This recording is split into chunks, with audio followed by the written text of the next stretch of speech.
I liked it because it had like the motion shot in the front, and then it had the dual like with his face in the back. But to be Pretty honest, sick. Wait, didn't we just talk about that with school photos? Having like the old one with the face in the back, that's, kinda. like, faded? So that was part of it. Wow. I wanted like a school photo.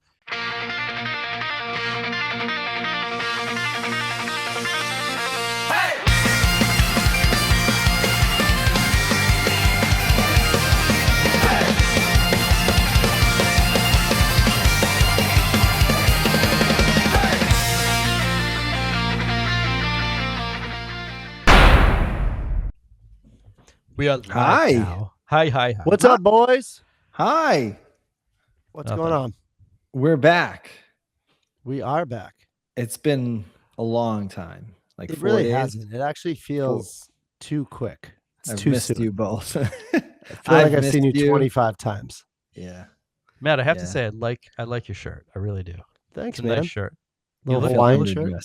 Oh, you on vacation right now? A staycation? I am on a staycation, and I went golfing with my family today. The family of 4. We went to a golf course, Mhm. and Are you allowed hated it. back? Can you go back It to the was golf course? horrible. I don't want to go back. Can I be honest? I don't get why people like golf. Uh-huh. Whoa. Hold up. Okay. Are you being go ahead. serious? Was I'm it being horrible? serious. It was Okay, horrible. Like Okay. Tell us why. This is Okay, fun. let's unpack this. First of all, so it was my whole family, and my kids play a lot, and they've gotten pretty good. They're better than me already. My Mhm. wife has never played before, and she was horrible. So like Mhm. that Wow. that was like Really? I'm not good, but she's like really not good. Yeah, Um, keep going. Mhm. Let's talk about and- this more. And then we're behind these 4 elderly members of our community. And I say community just because Like, I assume they're Wait, wicked good like polls people you listeners. would meet in a Chick-fil-A parking lot? Yeah, something like that. And they were so slow Mhm. that we timed him walking from the green to his cart. And it took 4 minutes approximately. Like Yeah. to get from we didn't finish the hole. We didn't play 18. We left on 14. I couldn't deal anymore. It was painful. There was aspects to it, like when my kids would hit good shots, or there's parts that were fun. But man, to commit like 5 hours Yeah. to that, I just don't get it. My Yeah. biggest complaint about golf is that for what you do, you are, by the time you're done 18, like you want to crawl in bed. It's ridiculous how tired you get. It's so weird draining. how exhausting. I drove a golf is. cart, and Yeah, yet I I'm know. exhausted. You're living the life of luxury while you play golf, but yet you want to go to sleep after as soon as you cross that 9th hole, you're like, oh, I got to do 9 more of these. This is a lot. I know. Well, going in, I was like, I'm only playing 9. Like, I never want to play 18 ever again in my Yeah. life. I'll play 9. I'll do that. My kids enjoy it. I'll do that with them to share their interest, but not more. And of course, we tried for more, and it didn't go well. I think it brought out the worst in all of us. Nice. Kind of like when you play Monopoly and everyone just Yeah. fights. Yeah. So Yeah. how did you do? I mean, there's moments where I'm like, I could be good at this because I hit like one shot that's all right. And then Right. most of it, I'm like, I hate this. Why am I playing? I'm not good at this. Yep. Did they have to know. like patch the course because you just Oh, you yeah, chunked it? yeah. Yeah. Yep. I replaced my divots though. I'm a Good. Good. a respectable human being. So Yes. I replaced my divots, but no, I don't know. There was a few years in my life where I like wanted to get good at golf, and I was like, you know what? This is a hobby. I think I'm gonna enjoy. I'm out. I don't. I'll do it because my kids like it. That's it. Right. You have your hobby. You don't need golf. Golf is a very specific, exclusive hobby because you really don't have time for anything else. If you're retired, that's a different conversation. So I understand why it's a good sport because you really can play it for a long time. But I totally agree that I don't want to play 18 holes. You're giving up your day. You're giving it up. Now, did you and your wife fight because when I hear, no, I'm trying to be positive this week. Like I'm not someone just who this week though. vacations well. No, So it well, ends just this week. It ends after this weekend. Is that correct? Okay. yeah. Oh my god, it runs out Friday. Like Oh definitely. boy. So right. I'm not like the most fun person. I'm not. We know. I don't like to be social. Like my idea of a good time is a flea market. Like I, Oh yeah. you know what I mean? And no one else in my family feels that way. Right. I mean, you're amongst So- your people. I get it. Yeah. I'm the flea market king. So, You are. you're treated like royalty. You're going to love it. Yeah. Wow. Yeah. But when we go on vacations, I shouldn't say vacations because usually that's an escape. I'm good there. But when we are like doing stuff like on a weekend, I can't escape like my stress from work or, just chores of the house or things like that. And so in my head, I'm thinking like, what should I use this time for? Not this. And so like I go to places like I should do the lawn or do whatever. And so I tried this week, trying still to make it something that like I'm tolerable to be around. So like we went to Martha's Vineyard. We biked 7 miles down, 7 miles back. We all through the vineyard. Wait, did you jumped have off a Jaws Bridge. The e-help, e-assist bikes at all, or did you do like? Nope. We did you brought have- our own bikes. They were pedal Oh, bikes. Did you have- Old-fashioned bikes with no We took- motor or anything? No motor Really? bikes. We took them on the boat. And your over? bikes are the ones with the huge wheel in the front, and the tiny one in the back, right? The big wheel. You think I drive a big wheel? Is that what? You know what No, I mean? like the old school The from like old the school 20s. ones. I know exactly what Like you did. It's like eight all feet high. metal. I'm Yeah. picturing the big wheels. Like you're just, I don't know. Yeah. Oh, you don't own tandem bikes, do you? No, They'll I get wish all that I for could you pedal on- less. Yeah, that'd be fun. No, I felt every pedal of those like 15-mile round trip bike ride, but it was fun and I was positive about it. Like genuinely, like I had fun with my family. Today was rough. I don't know. Hey, can I Golfing tie was this just- conversation into cards real quick? And I know I'm not the guy to do Joe? it. Yeah, I'm not the for guy to sure. do it. Aw. But golf. Let's just circle back to golf for a second. Why is there like the golf card? It's not an industry. It's not a. I don't know if there. I mean, I'm sure there probably have some, but it definitely has no popularity as far as I know. From what I've seen, the limited amount that I've seen in the card community, I don't see anyone begging for golf cards. I mean, it has value. I mean, like any other card, there's some value there, and there's some collectors. I mean, there's always people who ask, like in a goat stream, for Tiger Woods cards. yeah. He's been up and down on his personal life, so like it's not always quite as valuable as like a Jordan or something like that. But people ask. Yeah. So the problem is the people that would be collecting all the different golfers, they're too busy golfing. Yeah. You think of 5 hours. There's That's their hobby. When would they do it? Like we just discussed that. Right. We don't have time for both of these hobbies, so they can't collect cards. But I agree with you, Matt. I have seen a lot of Tiger Woods do pretty well throughout whatnot. That seems to be, because he's iconic. Again, made some weird decisions in his personal life, but because he's iconic, he kind of transcends. I'm not judging. I'm just saying, I think he is iconic, right? We could agree to that. He's just also got this other stuff that people know about him. Sure. I'm just saying you don't have to be a huge fan of golf to want to collect Tiger Woods cards. They hold value. I'll pick up some golf cards out of like a value bin. So I'll do when I'm dollar bin hunting. There's names I know, like legends, and you know who, like Tiger Woods is definitely of who I've sold the number one guy, but second is John Daly. I feel like people love John Daly because he's a mess. Oh, that guy's a maniac. Yeah, He is. and actually, can I be vulnerable here for a second? Oh my gosh! Please Hold do. on. I insist. Let's get. When it comes to golf players, no, it's not that good. I mean, settle down. Lower your expectations. You said you're going to be vulnerable. I want to. No, I constantly mix up Jack Nicklaus and Jack Nicholson. Like I don't know right now the difference between the two. That's not that vulnerable. I know you're disappointed. I know. I don't know. I don't know which one's Nicklaus and which one's Nicholson. Yeah, you do. You're lying right now. No, I don't. You absolutely do. No, I don't. He's right. I do the same thing. I don't know. Still I couldn't know tell what you. they look like in my head. Like I could pick Yep. them out of like a visual, but their actual name, Nicholas Nicholson. I think I don't Nicholson know. is the actor. Yeah.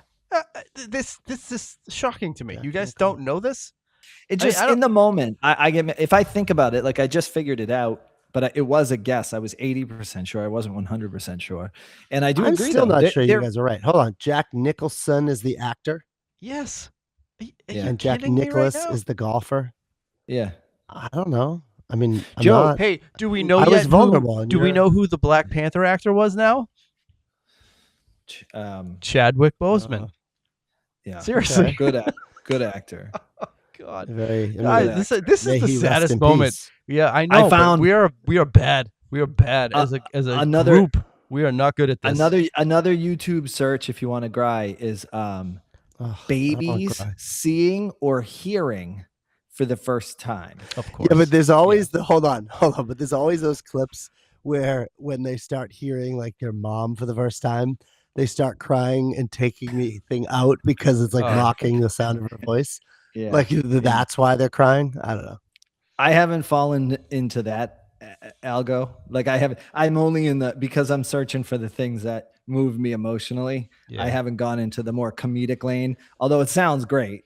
Yeah. When you especially see if it's a baby. the baby smile because he or she sees their mom or their dad for the first time, it pulls at your heart.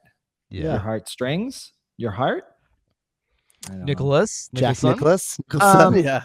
Matt, so Martha's Vineyard, golfing. Yep. I believe you're going fishing tomorrow. Yeah, what's this is my going staycation on over there? Okay, staycation. Well, yeah, is everybody okay? Yeah, we didn't plan anything for like a summer trip, and because like so much baseball and all that stuff, so we knew we were going to take a week off, and so we just planned activities.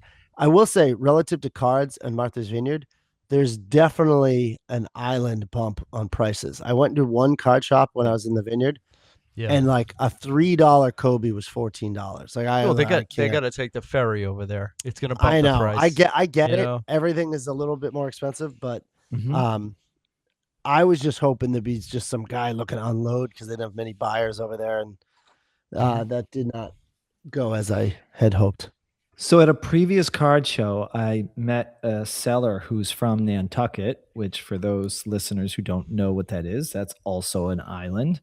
And so he actually is frustrated because for him to pack up all his cards and go to a show like on a ferry, it's a huge nuisance.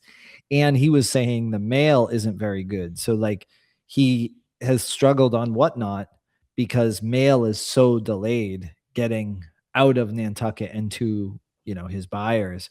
So it is interesting. Yeah. If you live on an island, it's not optimal if you want to sell cards. Yeah, I feel like that's a saying. Like unless you had your own plane. Island living. Is that what it's called? Island lifestyle. Yeah. It was a fun day as a family. From a card purchasing standpoint, I walked away with nothing. Oh, that must have made you sad. I commend you for trying to be a good father and husband during this time. I think it was risky to golf. I really do. I think golf can be challenging. Even Chris is like, we're never playing more than 9 again. We're just staying with 9. That's a good call. I don't want to talk mind cards. If I never we golf just were. again, I just talked about cards. Yes. I brought the whole thing around again. It came from me. I know, but then you brought up the Black Panther actor who I already forget his name again. Are you serious again? Chadwick Boseman. Come on. Wow. Yeah, so we have 3 people on the list. We can't remember. Jack Nicholson. Jack on Nicholson. the agenda okay, for today. Yeah, go ahead. Sorry, but I don't know if there's something else you guys want to take on. I have a couple things, but what's your topic, buddy? So I'm thinking because we have our first ever card show coming up. By the time this airs, it would have already happened. Yeah, and we'll either know it's a success or failure. We'll know that in a couple of days. Which, by the way, that's weird that's the end of my staycation is our first ever card show. But I'm thinking we should discuss what are the most important things to bring to a card show as a seller, not as the one hosting it, but as like the vendor who's setting up at a table. And I kind of want to bounce some ideas off of you guys. I guess, is that topic make sense for today? Sure, We I'm an can talk expert on about this. that. So yeah, go We ahead. can talk about that. So just to clarify, you want items that if you're selling at a card show, what are the things Like, you what's need? your setup? What are you bringing? I obviously know the type of card you're bringing, but do you have the case on top? Are you doing value bins, or like are you doing multiple sports, things like that? And then like, how are you doing your pricing structure? Like any deals you're creating as a vendor? That's what I'm thinking. Hand Okay, so sanitizer. I think we hand sanitizer. True. I think we Yeah, need you to. bringing hand sanitizer? Yeah, of course, you have to. If you're a seller, you're shaking a lot of hands. It's not a bad move to bring a hand sanitizer. Hand sanitizer is where it's at. Bring I hand don't disagree. I Yeah. didn't. Yeah. It wasn't Remember on my Or COVID? list. We just don't want that to happen again. two baseball He's gonna gloves. start because of our card show. Hey, I don't want it to be. I don't know about it the could start baseball anywhere, gloves. but I don't want it to be at our card show. So Okay, good point. All right. I would say you need a case that you can open on your side for security reasons. I think part of what makes this conversation hard is because I think there's different kinds of sellers, and then therefore the answer is different. So I would say if you're just you're selling singles and you're selling, let's say, like higher value singles as opposed High to end singles, yeah. yeah. As opposed to like dollar bin or whatever. I personally think that the dollar bin or whatever, the low, whether it's like, we've seen some where they do stickers where it's, reds are 3 for $1, things like that. Yep. I think that's probably smart to bring those, because that has to be a pain to sell. Like I can really only think of like maybe Facebook Marketplace where you're like taking the box and you're selling it to a buyer, but that's probably a good way of just getting people to like just get rid of the cards that maybe you're just trying to offload, decent It's funny, cards. like But I look at that as like I love the hunt. I love a value bin. But my point isn't to offload them. My point is, why would I not provide that as a vendor if that's what I like?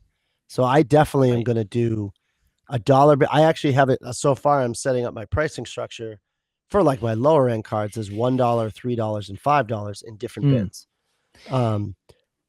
and by sport. So like I'm bringing it separated by name and by team. Like I know it will get messed up at the card show, but I think I'm going to try to provide that for my customers so that they can, jump to the names they like. Question. Sure. If you're selling and you're at a table, is it good or bad to have a crowd in front of your table? I think it's good because I know when I see a crowd in front of somebody, I'm like, what am I missing over there? Yeah, like, what's going happening on there? They must have some good cards. I gotta go check those out.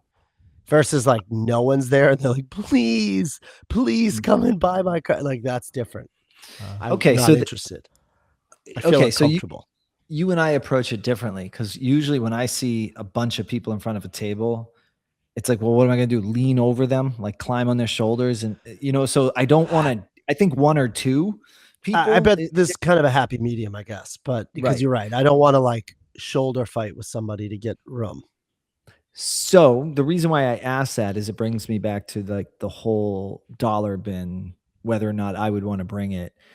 I think I would want to bring it, but organize it in a way that kept people spread out, because usually it takes some time to look through the dollar bin. So you're going to have somebody standing in front of it, right? Like you go through that whole thing when you're there. So if I'm selling to a person that's into the hunt as you are, I have to assume they're going to go through it. So I probably wouldn't do a dollar bin that's, 4 rows of tons of various cards that people are just going to dig through. I'd probably keep it very organized so people knew either yes, you're interested, or no, you're not, and maybe have a small dollar bin on each end of a table as opposed to all on one side. Because I just hate the formation of an overcrowd. Yeah, like 10 on one side and no one. It's a huge, it's a pain. I also think too, it depends on where you're going and how you're getting there, because some of these people have a ton of cards and they need a lot of cases and boxes and bins to bring everything.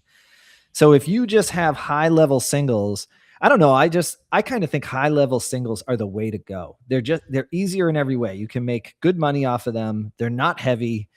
If you're shipping them, if you're not at a show, you're shipping them, it's easier to pack. If you're selling them, it's easier to get them there at a show. So I like logistics of like movement and spacing. Probably like less high end singles are probably the way to go. I think though you're limiting your potential buyers. Like I'm bringing my plan is to bring 8 different boxes of like value bins, literally 8, and like exactly how I'm going to set it up. I'll probably do something similar, like you're saying, like basketball one end, baseball the other. I don't know what I'm going to do with football. I have WNBA. I have boxes of numbered cards, but I am going to try to make them very clearly labeled so that you can see. And, you know, I'm going to make it known so there's less like haggle where it's like 12 for $10 in my dollar bin. I'm going to do probably 4 $3 cards for $10 and probably something like $5 cards for $20. Something, you know, like that's probably the way I'll go, just so that I actually can give them less attention and focus on kind of those bigger cards. But actually, as I go through it, I don't have a ton of bigger cards that I want to sell. A lot of my bigger cards are like PC stuff, and I'm not going to sell those. So I don't know. I don't have like high end inventory. We have a few, a few downtowns and things like that, but like not a ton. Yep. So I would say for you, that makes sense because of the cards that you have and the cards that right now you want to sell. And also you have a truck and you're a drive away. For that guy in Nantucket, if he were at our show, that would be a pain. So I think it depends on how far you're traveling. The one thing that I do think sellers should always have, and many don't, but they should, is a printed out Venmo QR code. I appreciate when I know, even if I'm paying cash, I just like knowing that, because I only have so much cash in my wallet. So if there's a Venmo QR code already there, it tells me, okay, I can play ball. And quite honestly, it means I can maybe spend a little more. Time to rob the bank. Let's do this. Yeah. Let's break into the savings and make it happen. Jeez. Goodbye college fund.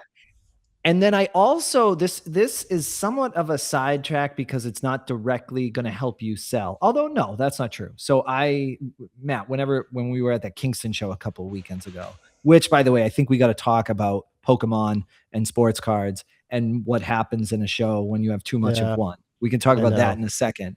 But real quick, at that show, there was a dude there that had a camera. It was not a phone.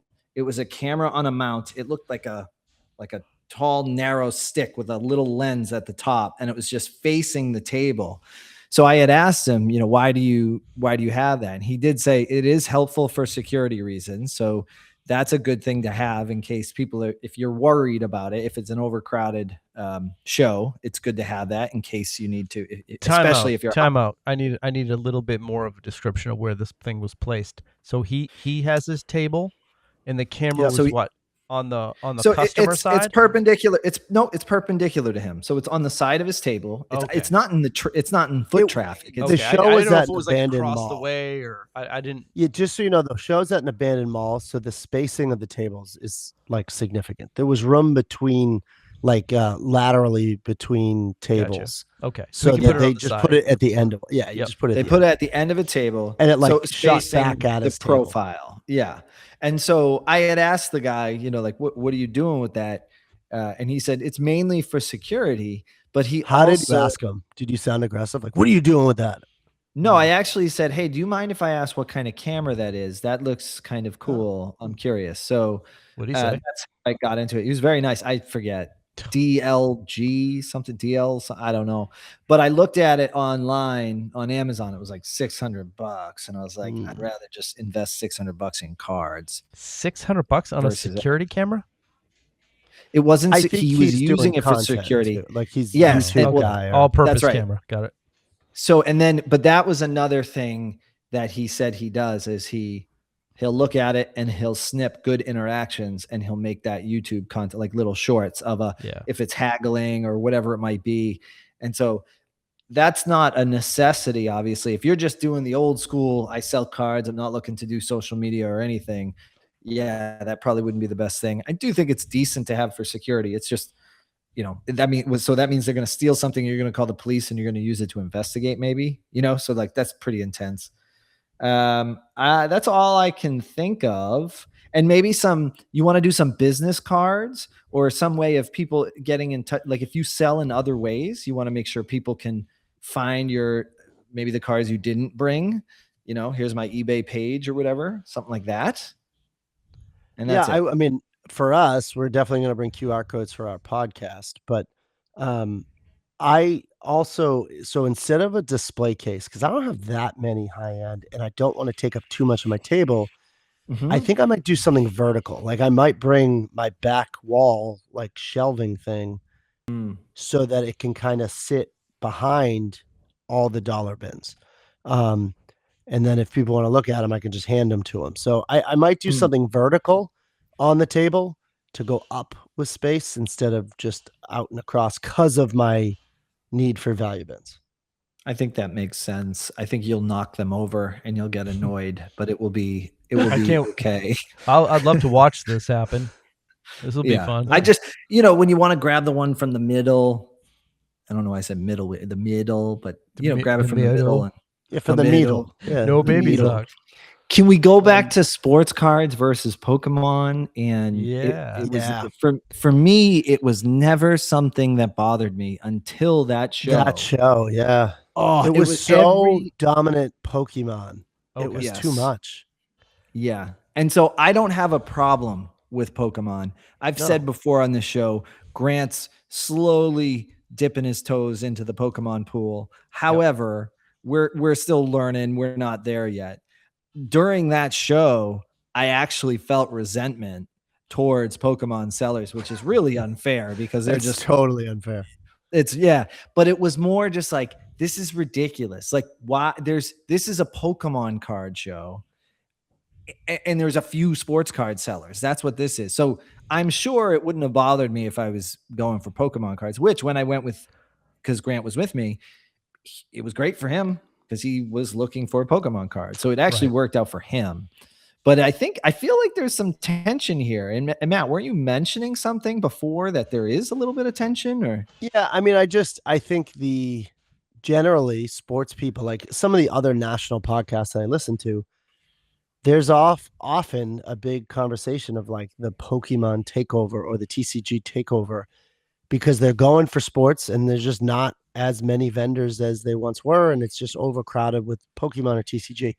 And that's why, like, I think the show we went to was fine because it was a free entry show. I worry about ours because it's not massive. It is somewhat limited in space and there's a cost to get in. So I am a little nervous about that, but I think honestly, like I'll just bring more sports like in general and just balance it out based on how we do the setup. But I'm a little nervous. Go ahead. I had done after printing out all the vendor labels, and it did specify what everyone was bringing, and it is a pretty mixed bag. Like there's only a couple dedicated Pokemon sellers, but everyone else. Pokemans. I don't know. Way to say it. Whatever. That's not Pokemans. I'm going to say Pokemans. So anyway, there's only a select few that are just dedicated into Pokemon, and everybody else seems to have like a wide range of sports, and then they might have Pokemon as well. But everyone, from what I could tell, it looks like it's going to be like a nice like blend. I don't really feel like we're only going to have like a couple people that are dedicated, and then the rest are like mixed. And and I think it's good to have. And it could work the other way too. And I think in our first show, we didn't know how many vendors we're going to get, so it's hard. Beggars can't. It's hard choosers. To be right. Yeah. That is. We couldn't turn people away. I do hope if we do it in the future, we move to more, especially during the week where it's smaller shows. We move towards a focus show, sports 1 month, TCG the next, and alternate. So we know what we're getting in. We know how to market. Mike, go ahead. What is TCG? Trading card game. What is it? Trading card game. It's like so. It's any like sort of. So Pokemon is a subset of TCG. Yeah. Yes. Whoa. So you know TCG though. That puts you, and Joe, you knew. So I what's knew. wong with me? I don't How know. have I not? Joe and I you have know been what? doing all the work for this card show, so that's kind of why. No, it came up recently, and I was like, "What the heck is that?" And I was like, "Oh, trading card game. Got it. Check." So I'll Okay. knock that one into my old noggin. And you have some merging, like Bo Jackson Battle Arena is the merging of TCG and sports. So there's some of that that's happening, and so there is a blend of it all, like going on in the hobby. But I don't know. I mean, I like, you guys have heard me say it. I like opening Topps Chrome anything, Marvel, Disney, Star Wars. I enjoyed it. I don't go looking for it at shows. So I'm one who looks more for sports. I get you. Yeah. Okay. Can I change the subject and still stay on cards, but just move away from this? Or Matt, did you want to continue going over some things for a show? No, we're good. Go ahead. Okay. I had my most recent show was, I had very low supply. It was not We're super talking successful. Whatnot. This is Whatnot. Thank you. My most recent Whatnot stream as Retro Ripping. Gotcha. I had one of the most fun shows because we ended up ripping about half of, I had a 91-92 Upper Deck NBA wax box sealed. So I said, okay, like we'll, I'll sell whatever I have left because I didn't have a ton. So I said, when I run out, anybody who wants to rip, we'll go through packs. And so usually when I do that, it goes down to 10 people. Then they kind of stick around and watch the ripping. So it's very niche because it takes time to rip and look at them all. But what was amazing was the first 4 packs that I opened all had a Jordan in them. So and it was the same buyer. Crazy. So I sold them in groups of 2. Wow. So I sold 2 packs. We got I think it was one of the Jordan All-Star ones, and I can't remember the other one, but 2 Jordans. Then we pull 2 more packs. We pull in a 3rd Jordan. So now we're like, this is crazy. And then the 4th Jordan that we pulled out of the 4th pack was an AW1 MJ Holo. Oof. So is that the one you 4 in a row screamed? Jordans. Hey, how come we've never heard you scream? Like you said you recorded that, right? I have that video of me with my family, and it's my birthday celebration. Can we put it in post? Yes. Can like we add this to the end, please? Yeah. Actually, yeah, I'm okay with that. Thank you. Yeah, you just got to snip it because it's literally a video because like each of my family members. I would never bore anyone. Can with we like just a whole entire evening with Can Mike we and put his that video on our YouTube channel just by itself? Like, sure. I'm okay. I can do this. I just, if you give me permission to do it, I'll nail this one down. Let me make sure my kids are okay because they're all on the video. So I can probably even blur their faces. Sure. So let me check in with my wife post. on that. Feels like yeah. Well, I'll check in with her in post because now I wouldn't do that now. Do you want me to ask her right now? No, in post. No. In post. So finish up what you're saying. So you got. So all anyway, these so Jordans? it was so much fun, and it literally was that experience that reminded me why I absolutely love ripping. It is one of those things where it's why I love the hobby. I don't even care. Jen had asked me like, well, does it bother you that you have to give those Jordans to somebody? Right. Cause you ripped it, but I didn't buy them. Somebody bought them from me. And for me, it's like, no, it's the act of opening the pack, ripping, and then you see a Jordan, an MJ Holo, no less. It was nuts. And it was a lot of fun. So, and I got about 140 followers on that one. Whoa. And somebody had mentioned in the chat, like, if you want to enjoy ripping, make sure you follow Retro Ripping. Nobody gets more excited about a Jordan than he does. And I was just like, oh, thank you so much. Yeah. So I cried like crazy. I appreciate that love that you have in it. I don't know if I love ripping packs. Yeah. But I don't think I love it as much on my stream. I just feel like they slow down. Yeah. And I don't love it as much there. I've started going the other way. I've been starting to sell more packs, but just selling them without ripping, just mailing them home and letting them rip. Yeah. So, I mean, I'm not opposed to it. I feel similarly when I know I have a card to hunt for somebody, even if I'm not going to make money for it, and I find it. I'm like so happy. Like I just found, I was not going to mention his name because I talk about him so much, but you know my love for D Lava, my buddy. I know he's obsessed with Stockton, and I just found in a value bin a Beam Team John Stockton that I'm just sending to him just because I know he's a fan. And honestly, I was probably like, I was equally as excited to find it. Like the hunt, the success, the treasure hunt, and then like just the overjoy of like the feeling when you find it was awesome. So talk about finding stuff. Did you guys hear about the Cooper Flagg bounty thing that the couple guys in Rhode Island found it? It made me mad that they were in Rhode Island because I was like, that could have been us. We're not that far. I could have gone there, which makes no sense. Like, but good for them. I wonder what they're gonna do. Well, there's a bounty. There was like several bounties. There was one from the Dallas Mavericks that included 32 years of season tickets. Like that feels like a commitment in a way that I'm not ready for. Especially if you're from Rhode Island. Yeah. You know, what do you do? So I'm assuming he took one of the cash values. Probably.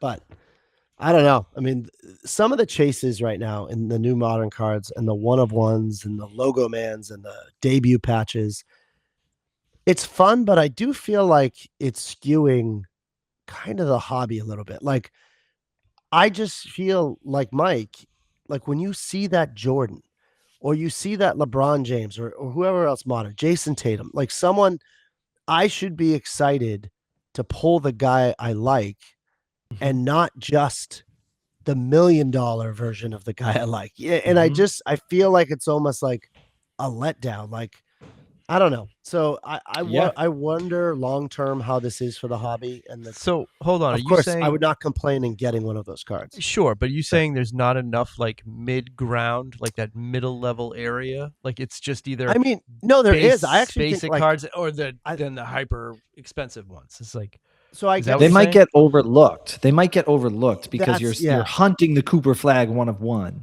and you might overlook some really great cards because you're hunting a specific version of something that it's very limited. Is that right, Matt? I mean, yeah, I think Panini and Topps as companies, and I'll even throw Upper Deck in it, they're doing a good job putting a ton of things to chase in their packs. So it's not just the $1 million Cooper Flagg. It's also other smaller cards. I just think between the YouTube culture of the snippets of that one of one being pulled, and I don't know, maybe this is my old guy moment, like kids these days. I just feel like the joy of hunting like a small insert and putting the set together and just seems to be less. And I wonder if the collectors that are jumping in right now are going to be out sooner because they're chasing such like a treasure. I mean, I'm a hypocrite by saying this because I chase the treasure hunt, but like it just feels like they're going. Yeah, it's just too much. Like I totally agree. I do. I think it, and you're right. I would imagine those people who get into it for that reason probably get out of it sooner rather than later because essentially it's a form of playing the lottery. It feels like, like they're doing scratch tickets. Like that's yes.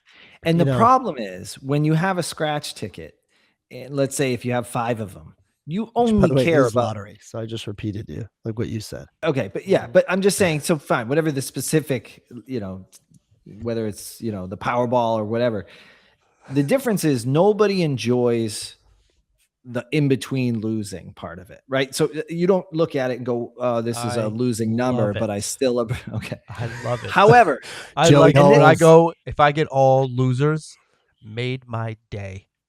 Okay. Well, doesn't like one of the lotteries have that? Like if you get all numbers that don't match, then that's something because that's rare too. I don't know. I don't know. My point is this.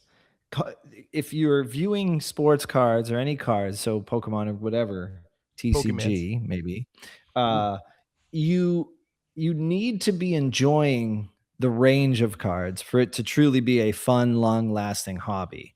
So if you're just doing it because you're chasing a particular card because you want to be able to sell it for $25,000 or whatever it's worth, probably way more than that, then you're going to get out of there sooner rather than later. For me, I think when I did that show, that was a reminder of what I love about this hobby. They were all, other than the holo, they were all base level Jordans that aren't worth more than maybe $3. Yeah. And yet it's They're still going up, but yeah.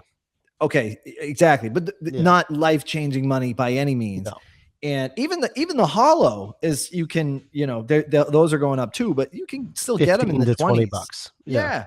So that, whatever. But the idea is, for me, it's not about what it's worth. It's something about, it's MJ. I feel like I was a little kid going through the pack because that feeling of getting a Michael Jordan was amazing. And then I found I was enjoying all the other players too that I overlooked. So I enjoyed pulling a David Robinson, a Magic Johnson, all the cool legends, Hakeem Olajuwon. That was awesome. So, well, when I got back into this with my kids, the first thing we did was we tried to collect the Slam insert set from 1 year. We want to get them all. And then we did another, like a My House insert set. None of these cards are major. The Slam ones have randomly gone up. But now we're upping it a little bit. Like Leo's collecting the color wheel of the Rob Dillingham autographs. So like there's like an autograph that's no number, and then an autograph to 159, then to 79, then to 49, and to 10, and to 5, and the 101. So he is trying to do that, but it makes me wonder: are kids in the market, in the hobby today, are there any YouTube kids that are set builders? Like, do you think they're all just chasing the big hit, or is anyone building sets? It's a good question. But hey, guys, we are approaching our time limit. In fact, we are over it somehow. Do you guys have? We haven't even done Wickedest Pull of the Week. We haven't even done Wickedest Pull of the Week. Yeah. We haven't even done Wickedest Pull of the Week. Wickedest Pull of the Week. Wickedest Pull of the Week. Do it. Wickedest Pull of the Week. Do we get to hear the music when you enter us into it? No, you don't. Remember, like the last 2 shows, I couldn't do that. I had a fake, and then you got to put it in post. I have to put it in post. Yeah, I do. But we're all right, let's go. So let's hurry up. Hurry up. What do you got? Who's going first? Boom. Oh, you're putting it in a post? Okay. Boom. You see this? You're just saying boom. There you go. Like some people aren't going to watch. Okay, so for the people that can't see this, this is a Kobe Bryant 2000 Upper Deck Gold Reserve, aka Gold Strike. Oh. And I absolutely love it. I've never had this card before. Is it die cut? It is not. Absolutely. No, this is a gold foil here. Okay. It says Gold Strike and gold Who foil makes as it? well. Upper Deck. Okay. Upper Deck. Yeah, so I love it. I haven't seen this card honestly, before I saw it. I think I got this on eBay, but I haven't seen this a lot, and I enjoy. It looks as good as it does in person as I thought it might. So that's my Wickedest Pull of the Week. Wow, that Mike, Boom. you might have that's a good start. I feel like you lose every time. Yeah, you do lose every round. Matt, what do you got? Hope you got something crappy so Mike can win. Also went Kobe Bryant this time. Oh, Kobe versus Kobe. Yeah, I know. So I went with a Fleer. It's an 03-04 award winner. It's celebrating that he was on the All-NBA first team of 02-03. I liked it because it had like the motion shot in the front, and then it had the dual, like with his face in the back. But to be honest, wait, didn't we just talk about that with school photos? Having like the old one with the face in the back, kinda. Like faded. So that was part of it. Wow. I wanted like a school photo, but also I'm debating. I just bought this one. I have a ton of Kobe's that have come in of late, and I just really thought about grading this one because the centering is so good, and it just I don't know. I picked it out as the pull of the week because I might try SGC or Beckett because it's too low value to do it at PSA right now. But I don't know. So that's my pull of the week. Will PSA get it back to you before you die? Bryant. No, I mean PSA won't even look at it PSA. Now. PSA owns them all, but they're not even taking low end value stuff unless you overpay. You have to pay like the $80 amount, which are really geared at cards that are valued at $500 or more, and this is not that. No. Take us out. Okay, Take us out. I'll take us out. Everyone, take us out. Quiet.